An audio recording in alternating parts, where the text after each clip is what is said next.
बांग्लादेश के नवनिर्वाचित प्रधानमंत्री तारिक रहमान के शपथ ग्रहण समारोह में भारत की तरफ से लोकसभा अध्यक्ष ओम बिरला प्रतिनिधित्व करेंगे। यह जानकारी भारतीय विदेश मंत्रालय की तरफ से साझा की गई है। इससे पहले कयास लगाए जा रहे थे कि पीएम मोदी बीएनपी अध्यक्ष के शपथ ग्रहण में शामिल होने के लिए पड़ोसी देश का दौरा कर सकते हैं, लेकिन भारत में एआई इम्पैक्ट समिट के आयोजन और कई देशों के गणमान्य अतिथियों के आगमन समेत अन्य प्रस्तावित कार्यक्रम में व्यस्तता के कारण पीएम मोदी बांग्लादेश नहीं जा सकते हैं। पीएम मोदी का 17 फरवरी को मुंबई में फ्रांस के राष्ट्रपति इमैनुएल मैक्रों के साथ द्विपक्षीय बैठक का कार्यक्रम पहले से तय है। पाकिस्तान के बीच आज T20 विश्व कप का मुकाबला खेला जाना है। यह मैच कोलंबो के आर प्रेमदासा स्टेडियम में खेला जाएगा।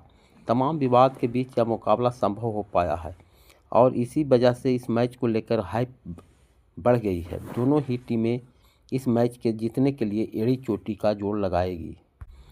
तेलुगु भाषा में नेनु राजू नेने मंत्री, जिसका हिंदी अर्थ में मैं ही राजा मैं ही मंत्री हैं, कुछ ऐसा बयान देकर तेलंगाना के सीएम रेवती रेड्डी विवादों में घिर गए हैं। हालांकि अब उन्होंने इस मामले में सफाई देते हुए कहा कि मेरे बयान का गलत मतलब निकाला गया। उन्होंने स्पष्ट किया कि उनका मतलब खुद को शासक बताना नहीं था, बल्कि यह कहना था कि मुख्यमंत्री नगर प्रशासन मंत्री होने के नाते नगर निकाय चुनावों के नतीजों की जिम्मेदारी उन्हीं की है। सबरीमाला मंदिर में महिलाओं के प्रवेश का मुद्दा सुप्रीम कोर्ट की सुनवाई से पहले फिर गर्मा गया है। विपक्षी कांग्रेस ने केरल के एलडीएफ सरकार से साफ रुख बताने की मांग की है। सरकार ने कहा है कि वह अपना पक्ष अदालत में रखेगी। लोकसभा में नेता विपक्ष राहुल गांधी लगातार अमेरिकी व्यापार समझौतों को लेकर सरकार पर निशाना साध रहे हैं। अब राहुल गांधी के आरोपों पर पलटवार करते हुए गृह मंत्री अमित शाह ने उन्हें किसी भी खुले मंच पर बहस करने की चुनौती दी है।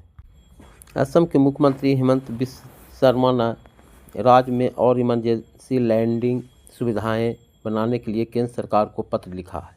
इसके अलावा राज्य में 4 नए एयरपोर्ट और ब्रह्मपुत्र नदी के नीचे टनल बनाने की भी योजना है।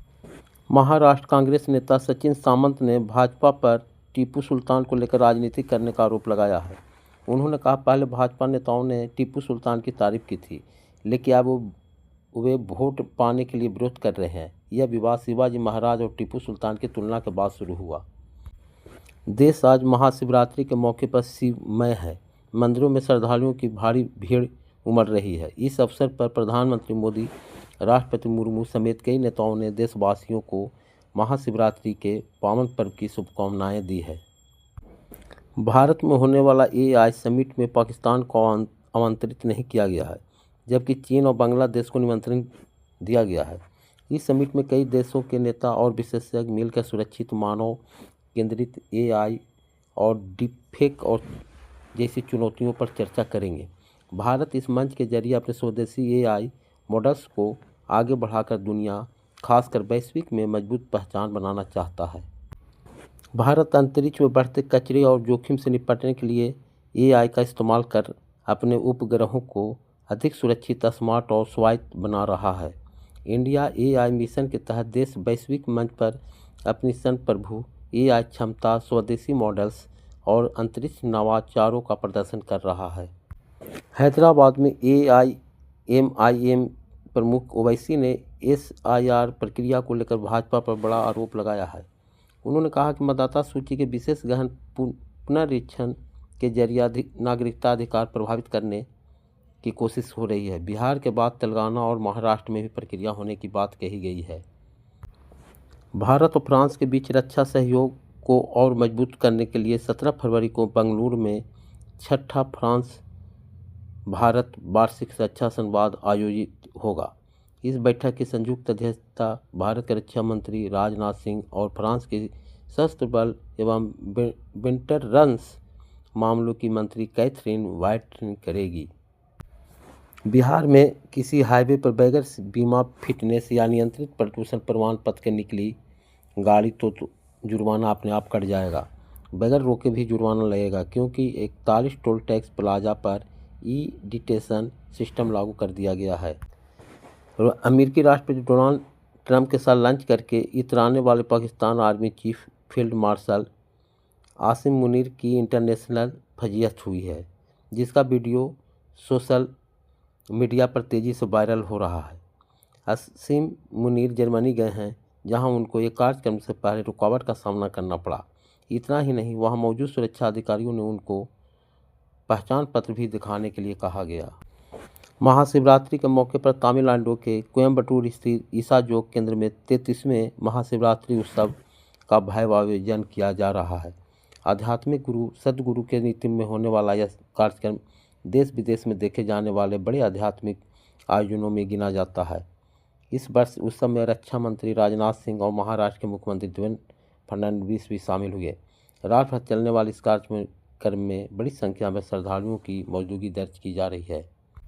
ग्रीनलैंड को लेकर अमेरिका के रुख में थोड़ी नरमी आई है और राष्ट्रपति ट्रंप द्वारा कोई बयानबाजी नहीं की जा रही है। हालांकि डेनमार्क की सरकार को अभी भी ट्रंप की नीयत पर शक है। डेनमार्क की पीएम ने कहा कि ग्रीनलैंड को लेकर ट्रंप की सोच में कोई बदलाव नहीं आया है। बांग्लादेश चुनाव के नतीजों के बीएनपी सरकार बना रही है। इसी के साथ प्रधानमंत्री का पद तारिक रहमान संभालेंगे। इससे पहले उनके सलाहकार ने भारत के साथ रिश्तों पर बयान दिया है। उन्होंने कहा कि बांग्लादेश भारत के साथ संबंधों में नए सिरे से शुरुआत चाहता है। चीन का कहना है कि यह पहल अफ्रीकी निर्यात को बढ़ावा देने और व्यापार संतुलन को सुधारने की दिशा में उठाया गया कदम है। हालांकि व्यापार घाटे को कम करना इस बात पर निर्भर करेगा अफ्रीकी अर्थव्यवस्थाएं कच्चे माल से आगे बढ़कर विनिर्माण क्षमता विकसित कर पाती है या नहीं। दिल्ली ट्रैफिक पुलिस ने तकनीकी का हाथ थामते हुए डिजिटल लोक अदालत ऐप लॉन्च किया है। अब पेंडिंग चालान भरने के लिए न लंबी लाइनों में लगना होगा और न ही महीनों इंतजार करना पड़ेगा। पिछले साल जुलाई में हुए भारत ब्रिटेन मुफ्त व्यापार समझौता अप्रैल 2026 में लागू होने की संभावना है। हालांकि इस समझौते पर ब्रिटिश संसद की मुहर लगना अभी बाकी है। ब्रिटिश बहुराष्ट्रीय उपभोक्ता सामान निर्माता कंपनी यूनिलीवर की भारत में अपने व्यापार पर प्रतिक्रिया आई है। कंपनी ने कहा है कि भारत में उसके कारोबार की बुनियादी ढांचे में सुधार हुआ है।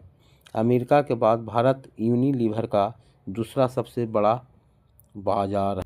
कपिल सिब्बल ने भारत अमेरिका अंतरिम व्यापार समझौतों को लेकर सरकार पर निशाना साधते हुए कहा कि आत्मनिर्भर की बात करने वाले सरकार अब ट्रंप पर निर्भर दिख रही है।